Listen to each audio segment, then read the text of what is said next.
जय भीम।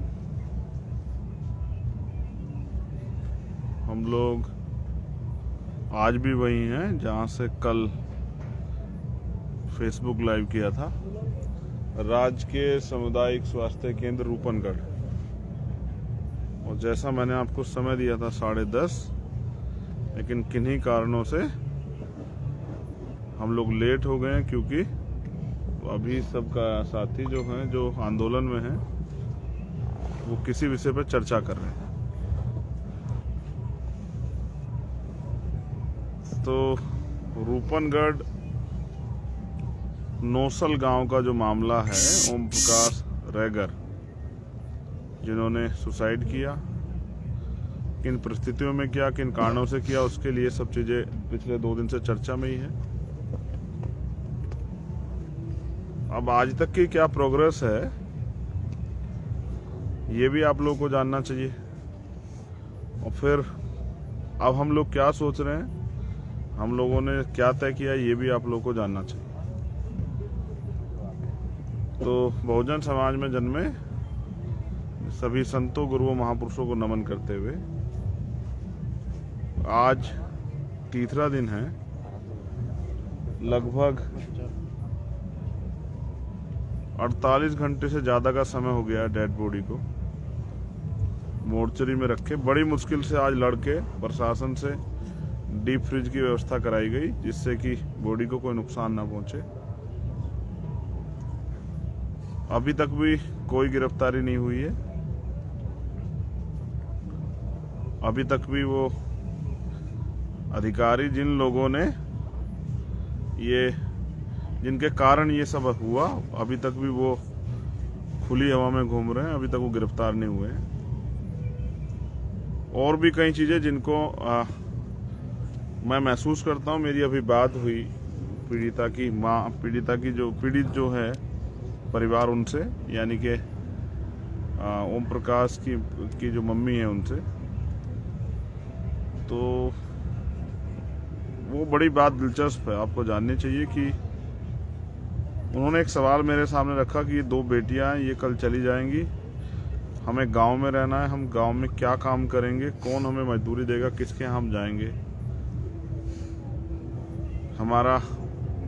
हमारी सुरक्षा कैसे होगी, किस तरह से आगे की लड़ाई हम लड़ पाएंगे, वो लोग चिंतित हैं। और ये सवाल सिर्फ उनके सामने नहीं, ये सवाल हम सब लोगों के सामने है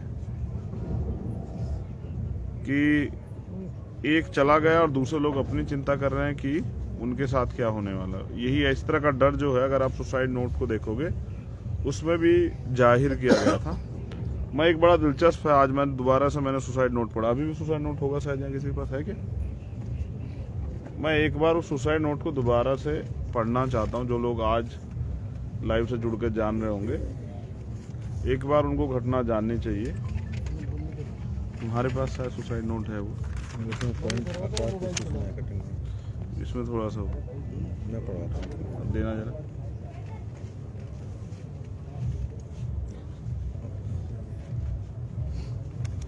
पूरी घटना ये है कि 24 अक्टूबर को ओम प्रकाश के पिताजी के साथ उनकी मां के साथ मारपीट हुई। ओम प्रकाश पढ़े लिखे नौजवान हैं, वो महाराष्ट्र में, मुंबई में जॉब करते हैं। 1 अक्टूबर को आए थे, गए थे अपने पिता के साथ हुए अन्याय पर रिपोर्ट लिखाने। 24 तारीख को रिपोर्ट नहीं लिखी गई, 25 तारीख को रिपोर्ट लिखी गई। वो भी तब जब ओम प्रकाश ने कहा कि हम कोर्ट जाएंगे।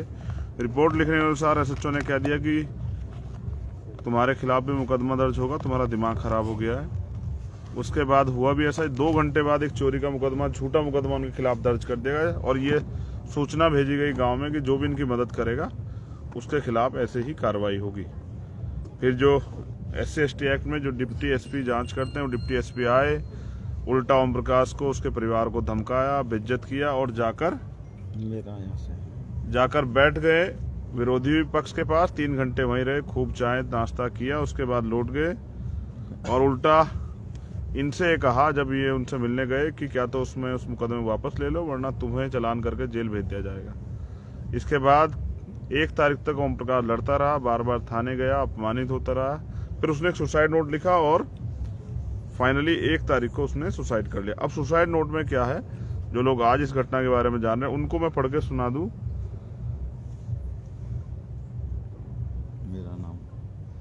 मेरा नाम ओम प्रकाश रैगर है। मेरे पिता का नाम नारायण रैगर है।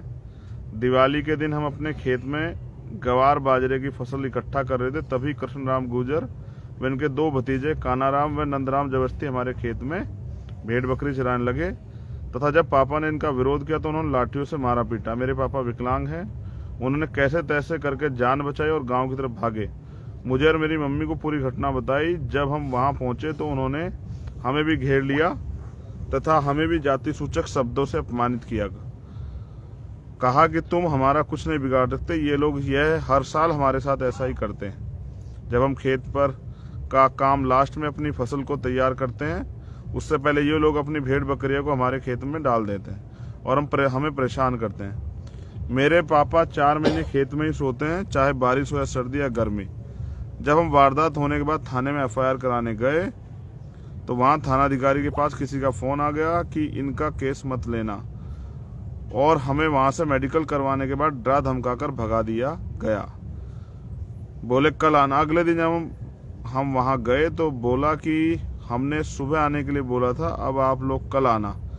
हमने कोर्ट में जाने का नाम लिया तो उन्होंने हमारी FIR लिखी, लेकिन केस को बहुत हल्का कर दिया ताकि हम कुछ भी ना कर सकें। इसमें हमारे गांव के पूर्व सरपंच रणजीत सिंह राठौड़ गुर्जर वोट बैंक पाने के लिए शामिल हो गया। उसकी जान पहचान बहुत बड़ी है, इसलिए उसने और थानाधिकारी अयूब खान इन्होंने मिलकर मेरे छोटे भाई राहुल और मेरे अंकल युगल किशोर पर झूठी रिपोर्ट दर्ज करवा दी तथा जो डिप्टी, क्या आप जानते हैं शेड्यूल कास्ट के मामलों की जांच हमारे यहाँ CO करते हैं यूपी में, तो यहाँ उप अधीक्षक यानी कि डिप्टी उनको कहते हैं, वो करते हैं। डिप्टी लोकेंद्र दादरवाल हमारा बयान करने मेरे गांव आया तो वह भी रणजीत सिंह राठौड़ के घर जाकर बैठ गया और यह सब मिल गए। आज तक कोई भी कार्रवाई नहीं की गई। मैं अपने माँ बाप का आत्मसम्मान नहीं बचा पाया। मैं अपने माता पिता का आत्मसम्मान नहीं बचा पाया। उनके सामने जाने में भी मुझे शर्मिंदगी महसूस होती है, जिन्होंने मुझे इतना पढ़ाया। आज मैं उनकी रक्षा व आत्मसम्मान नहीं बचा पाया। अतः मैंने जिस संविधान को पढ़ा और समझा, फिर भी मैं कुछ कर नहीं पाया। इस सिस्टम की वजह से और गांव वाले पूर्व सरपंच की वजह से इनके पास धन व पॉलिटिकल बल है। मेरे केस को उन्होंने पॉलिटिकल बना दिया और मैं सिर्फ देखता रह गया। मैंने कानून की सहायता ली, जबकि इन्होंने हम पर एक झूठा केस बना दिया।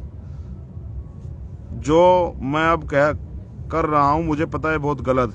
अब मेरे पास इसके अलावा इसके सिवा कुछ ऑप्शन नहीं है। मेरी माँ, मैं तेरा इस जन्म में हो नहीं सका, मुझे माफ करना। और मेरी सिस्टर नीतू, मैं तेरे लिए कुछ नहीं कर पाया, मुझे इस बात का बहुत बड़ा अफसोस है।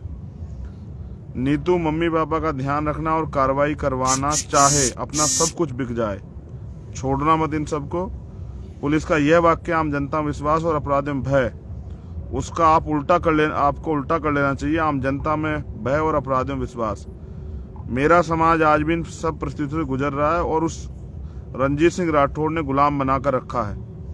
पहली बार मैं थाने गया, उसकी बात नहीं मानी तो उसने कोई कार्रवाई नहीं होने दी। मेरी एक लास्ट इच्छा है कि भीम आर्मी के संस्थापक मेरे साथ जो हुआ वो न्याय दिलाए और अपने हाथों से मेरा अंतिम संस्कार करें।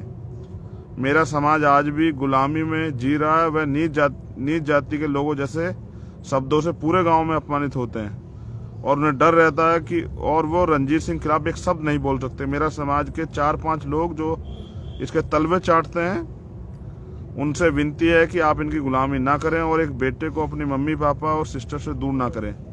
मुझे पता नहीं अब ये लोग क्या करेंगे, बट मेरे मम्मी पापा और परिवार को बचा लेना। चंद्रशेखर आजाद रावण से ये मेरी विनती। जय Bhim. I love my family. अलविदा। ये सुसाइड नोट जिसमें कई चीजें गंभीर रूप से उसने कही, आरोप लगाए जिन लोगों की वजह से सुसाइड कर रहा है, लेकिन अब तक उनकी कोई गिरफ्तारी नहीं हुई। ये राजस्थान सरकार की न्यायिक व्यवस्था है जिसकी पीठ थपथपाते हैं यहाँ के मुख्यमंत्री। मुझे ये भी कहने में बड़ा कोई गुरेज नहीं कि सरकार चाहे कांग्रेस की और बीजेपी की, हमारे साथ अन्याय बरकरार होता है, सत्ता का चरित्र एक होता है। पिछले 3 दिन से किसी सरकार के नुमाइंदे ने पीड़ित परिवार से बात नहीं की, उनकी सुध नहीं ली।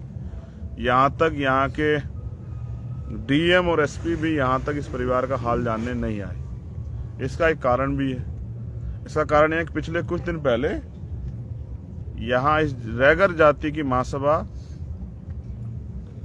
मुख्यमंत्री जी ने कराई। अब मुख्यमंत्री जी को विश्वास है कि रैगर समाज के जो सीनियर लोग हैं वो तो अपने जो कमिटमेंट मुझसे हुआ उसके लिए मेरे साथ रहेंगे, तो कुछ दिनों बाद ये लोग बैठे रहेंगे, उसके बाद चले जाएंगे। और हो सकता है इसी वजह से मुख्यमंत्री चैन से अपने घर बैठे। उनको लगता है कि ये लोग मेरे खिलाफ तो जाने से रहे। इस वजह से मुख्यमंत्री इतनी संवेदनशील घटना पे एक ट्वीट करना भी उन्होंने सही नहीं समझा, ना ही उनका कोई नुमाइंदा इनके आंसू पूछने आया। अब सवाल ये है, इसका मतलब ओम प्रकाश को मर जाना चाहिए था, क्योंकि न्याय तो उसको मिल नहीं पा रहा है। और अगर वो न्याय की लड़ाई को मजबूत करने के लिए उसने बलिदान भी दिया इस उम्मीद के साथ कि न्याय मिलेगा, तो भी न्याय नहीं मिल रहा है। तो अब आप समझिए कि हालात क्या है। मेरे आज और हरियाणा का मामला एक ध्यान में आया, जहां उनके परिवार के लोग डटे रहे कि हमें न्याय चाहिए। और जिस दिन मैं गया फिर काफी गर्मा गर्मी हुई। उसके बाद फिर ये तय हुआ हरियाणा के मामले में कि अगर 2 दिन में सरकार ने हमारी मांग नहीं मानी तो कोई अधिकारी का दफ्तर वो खुलेगा नहीं, सब में ताले लगेंगे। तो मुझे लगता है ऐसी ही इंतजाम हमें अब यहाँ करना पड़ेगा। मुख्यमंत्री जी और सरकार हमारे सब्र का इम्तिहान ले रही है। उनको लगता है कि हम लोग क्या करेंगे। वो लोग चाहते हैं कि हम गुस्से में कोई कदम उठाएं और वो आंदोलन को हिंसक बना के बदनाम कर दें, या फिर उनके लोग आगे पथराव कर दें, आंदोलन हिंसक हो जाए। आप हमारा धैर्य देखिए कि हम 2 दिन से इस मामले में डटे हुए हैं और किसी भी तरह का आक्रोश हमारे साथ हमारा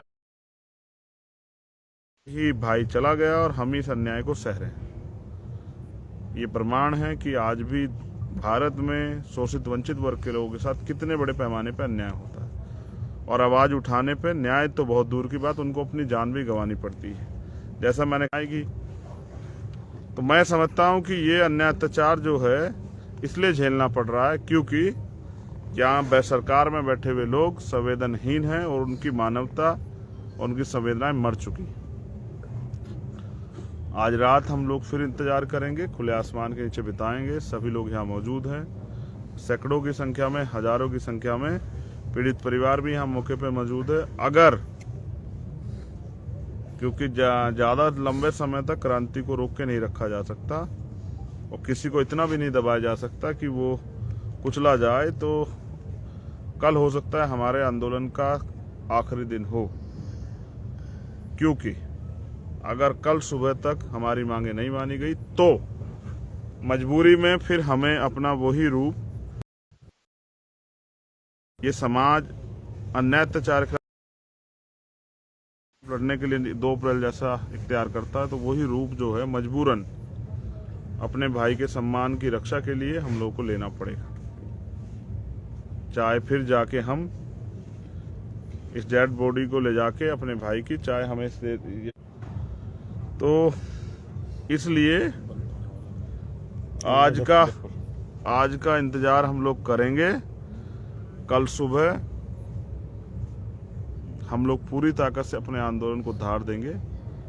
मैं कुछ जगह पे आज कैंडल मार्च हुआ। मैं साथियों से निवेदन करता हूं कि कल पूरे देश में आप जहां भी, आप अपने घर भी हैं, तो एक कैंडल ओम प्रकाश रैगर के लिए जरूर जलाएं। क्योंकि जब आप उनका सुसाइड नोट पढ़ते हैं, वो कहीं से भी हारा हुआ नहीं लग रहा है। उसकी जो बातें हैं वो समाज को जगाने वाली।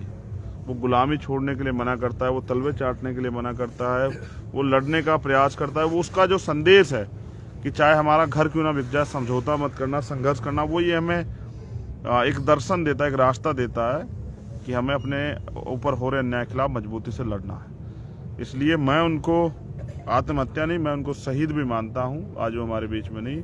और मैं जीवन में उनको शहीद ओम प्रकाश रैगर के नाम से ही जो है ना, हम लोग उनको याद करेंगे। और मेरा ऐसा मानना है कि जिस दिन उनकी शहादत हुई, यानी कि 1 नवंबर, उस दिन को हम एक वीर योद्धा की शहादत के रूप में मनाया करेंगे। तो मैं अपने सभी साथियों से अपील करता हूं, जो साथी इस लाइव को सुन रहे हैं, क्योंकि लेट हो गया है, जहां तक भी मेरा संदेश चला जाए, जब आप सुबह भी सुनेंगे, और हमारे जो सीनियर लीडर हैं भीम आर्मी के, मैं उनसे भी रिक्वेस्ट करता हूं कि वो भी संदेश को साथियों तक पहुंचा दे ग्रुपों के माध्यम से। कल पूरे देश में सभी जगह पे जहां जहां भी हमारे कार्यकर्ता मौजूद हैं, वो कैंडल जरूर जलाएं शाम के समय, और उसकी फोटो जरूर डालें।